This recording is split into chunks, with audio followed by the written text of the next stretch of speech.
Asri Gunawan kembali bersama Anda di Berita Utama. Saudara, kami akan menghadirkan dua topik terhangat dalam sepekan, mulai dari pengungkapan motif dari pembunuhan Kepala Cabang Bank BUMN hingga sejumlah tingkah pola pejabat publik yang kontroversial. Kita langsung ke topik pertama.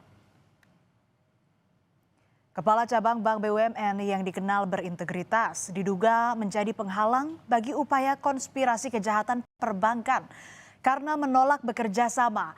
Ia jadi korban penculikan dan pembunuhan yang dilakukan sekelompok orang. Kepala Cabang Bank BUMN itu bernama Muhammad Ilham Pradipta. Lantas ada agenda tersembunyi apa di balik kejahatan ini? Satu persatu pelaku yang terlibat penculikan dan pembunuhan Kepala Cabang Bank BUMN Ilham Pradipta ditangkap. Yang mencengangkan di antara pelaku ada nama seorang pengusaha sekaligus motivator, Dwi Hartono. Dwi Hartono bukanlah pelaku biasa. Ia masuk bagian aktor intelektual alias otak di balik penculikan dan pembunuhan Ilham Pradipta. Keterlibatan Dwi Hartono dalam pembunuhan Ilham membuka wajah lain dari sang motivator yang dikenal punya jejak dermawan dan penuh kalimat memotivasi. Terdapat 4 orang yang berperan sebagai aktor intelektual alias otak dari penculikan dan pembunuhan. Salah satunya adalah sang motivator Dwi Hartono. Ia berperan dalam pembuatan skenario dan membagi 3 klaster saat melakukan perencanaan jahat ini. Yang pertama, pengintai, kemudian penjemput, dan eksekutor. Rupanya penculikan berujung maut Kepala Cabang Bank BUMN itu sudah direncanakan sejak Juni 2025. C alias Ken memiliki rencana memindahkan dana dari rekening dorman ke rekening penampungan dan sudah menyiapkan tim IT. C alias Ken kemudian menggelar pertemuan dengan 2 tersangka yaitu Dwi Hartono dan pria berinisial AAM. Pada akhir Juli 2025. Ada 2 opsi yang diusulkan untuk melancarkan aksi jahat mereka. Pertama, melakukan pemaksaan dengan kekerasan setelahnya dibebaskan. Dan opsi kedua, melakukan pemaksaan dengan kekerasan jika berhasil korban dihilangkan atau dibunuh. Kepada polisi, Dwi Hartono CS memilih opsi pertama dalam pemufakatan jahat itu. Dari pengakuan para tersangka, polisi membagi 4 kategori klaster dalam kasus penculikan berujung maut Kepala Cabang Bank BUMN. Klaster pertama adalah aktor intelektual yaitu C alias Ken yang menyiapkan rencana dan tim IT untuk memindahkan uang. Kemudian Dwi Hartono mencari tim penculik dan memberi uang operasional senilai 60 juta rupiah serta 2 pelaku lain yang merencanakan penculikan korban. Klaster kedua berperan sebagai eksekutor penculikan yang terdiri dari 5 orang tersangka termasuk oknum prajurit TNI. Klaster ketiga yaitu melakukan penganiayaan hingga korban tewas yang dilakukan 3 orang termasuk oknum prajurit TNI juga. Dan klaster terakhir berperan sebagai pemantau pergerakan korban. Selain 15 tersangka dari warga sipil, kasus penculikan berujung maut Kepala Cabang Bank BUMN ternyata melibatkan 2 prajurit TNI. Bukan prajurit sembarangan, pelaku Serka-N dan Kopda F berasal dari Kesatuan Kopassus. Menurut Pomdam Jaya, Serka-N yang awalnya bertemu tersangka sipil berinisial JP, kemudian mengajak Kopda F untuk melakukan penculikan dan pembunuhan. Kopda F berada di lokasi penculikan saat tersangka dari klaster penculikan beraksi. Pomdam Jaya juga menyita uang 40 juta rupiah dari tangan Kopda F yang diduga diterima dari tersangka sipil atas jasanya. Penyidik Polda Metro Jaya telah menetapkan 15 tersangka atas kasus penculikan dan pembunuhan seorang Kepala Cabang Bank BUMN. Namun polisi masih memburu 1 tersangka lainnya berinisial EG yang masuk dalam klaster membuntuti korban. Polisi membagi masing-masing tersangka ke dalam 4 klaster mulai dari otak penculikan, eksekutor penculikan, penganiayaan hingga korban tewas, dan pemantauan korban. Sementara 2 prajurit TNI dalam penanganan Pomdam Jaya.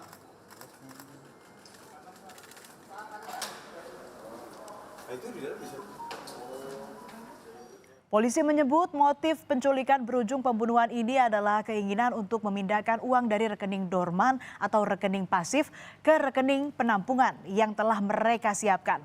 Tersangka C alias Ken yang memiliki data rekening pasif di sejumlah bank menghubungi tersangka motivator Dwi Hartono untuk menyiasati pemindahan dana dari rekening tersebut. Rencana itulah yang membuat seorang kepala cabang bank BUMN diculik hingga akhirnya tewas. Pelaku ataupun para tersangka berencana untuk melakukan pemindahan uang dari rekening dorman ke rekening penampungan yang telah dipersiapkan. Berawal dari sekitar bulan Juni tahun 2025, pelaku atas nama C alias K bertemu dengan saudara pelaku DH, di mana pada saat itu C alias K memiliki data rekening dorman di beberapa bank. Tingkah pola para pejabat tak habis-habisnya membuat masyarakat gerah. Seolah sengaja ingin memberi pekerjaan rumah kepada rakyat, setiap hari ada saja setoran masalah dari pejabat publik lewat jalur viral media sosial. Masyarakat dipaksa mengawasi sekaligus memberi efek jera kepada mereka yang mengemban jabatan, tapi bersikap serampangan. Kita ulas satu persatu saudara ulah pejabat yang menyita energi publik. Yang pertama, heboh kelakuan pejabat dari Sumatera Selatan karena menjalankan tugasnya seorang kepala sekolah malah terancam dicopot dari jabatannya. Ironi, Roni Ardiansyah, kepala sekolah SMP Negeri 1 Prabu Muli sempat akan dimutasi hanya karena menegur murid yang merupakan anak wali kota saat membawa mobil ke lingkungan sekolah. Rupanya otoritas sebagai pemimpin di sekolah untuk menegakkan aturan kalah dengan jabatan birokrasi yang lebih tinggi. Suasana haru menyelimuti SMP Negeri 1 Prabu Muli ketika kepala sekolah mereka Roni Ardiansyah dikabarkan akan dimutasi.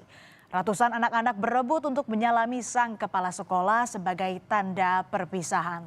Tangis Roni tak terbendung ketika melihat antusias murid-murid yang berkumpul untuk melepas kepergiannya. Tidak hanya siswa, guru-guru pun ikut terharu berpisah dengan sang kepala sekolah secara tiba-tiba.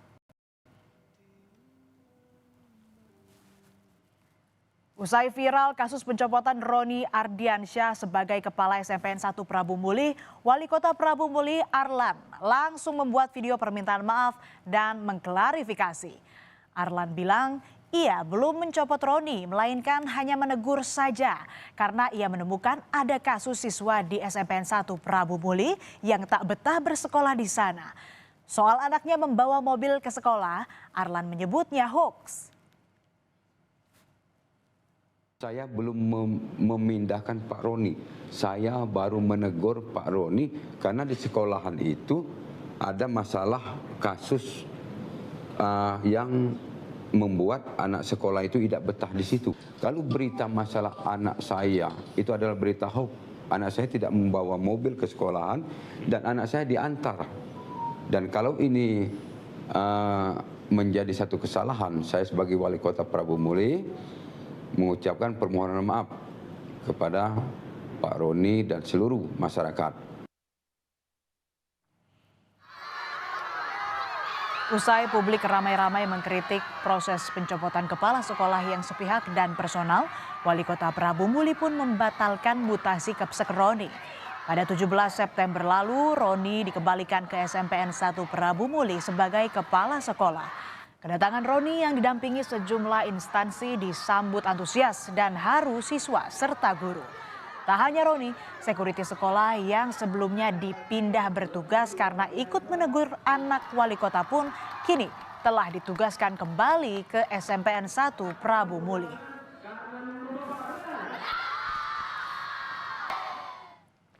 Dari Prabu Muli kita bergeser ke Medan, saudara. Anggota DPRD Sumatera Utara fraksi Partai Gerindra, Aji Karim, menjadi sorotan setelah videonya berjoget di klub malam bersama sang istri viral.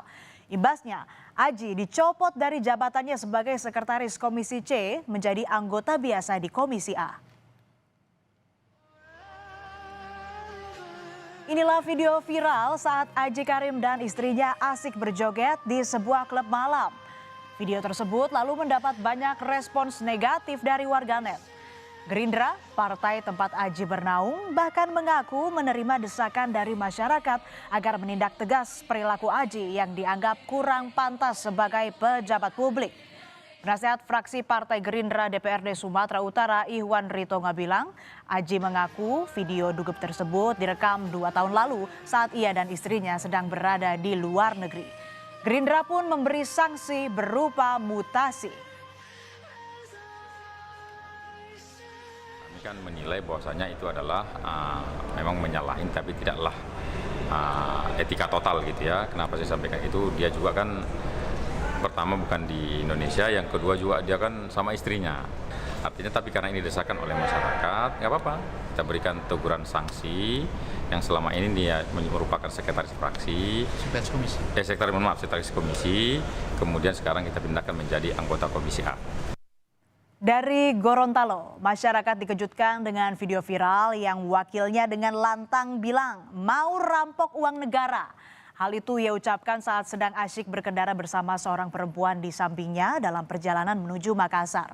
Dengan percaya diri ia bilang menuju ke Makassar menggunakan uang negara.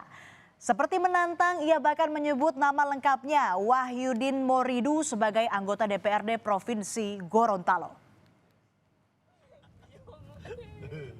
Kita rampok aja uang negara ini kan.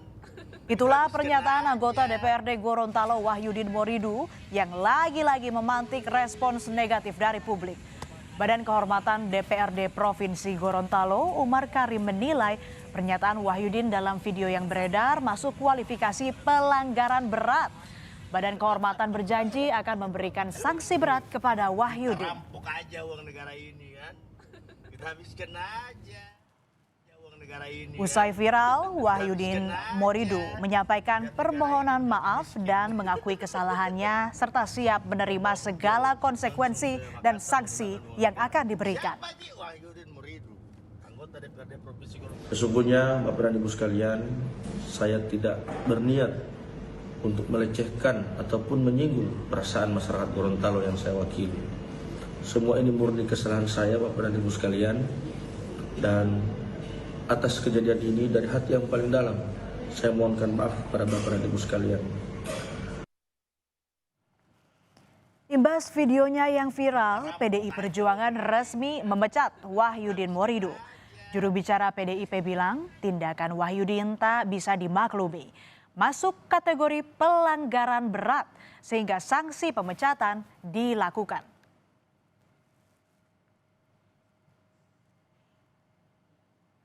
Ada lagi cerita unik dari Sulawesi Tenggara. Warga Buton geger karena mendapati bupatinya sudah tak terlihat selama sebulan. Masyarakat menyebut bupati sulit ditemui dan tak ada di kantor maupun rumah dinas. Hal ini memantik warga untuk berdemonstrasi menuntut kejelasan soal keberadaan Bupati Alvin Akawijaya yang menghilang tiba-tiba.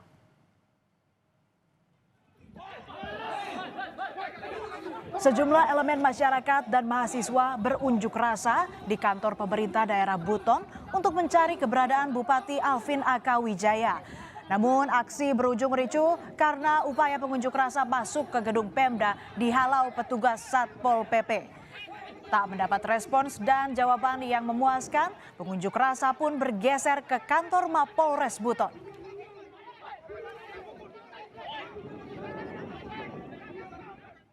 Peserta unjuk rasa melaporkan Bupati Buton Alvin Akawijaya sebagai orang hilang.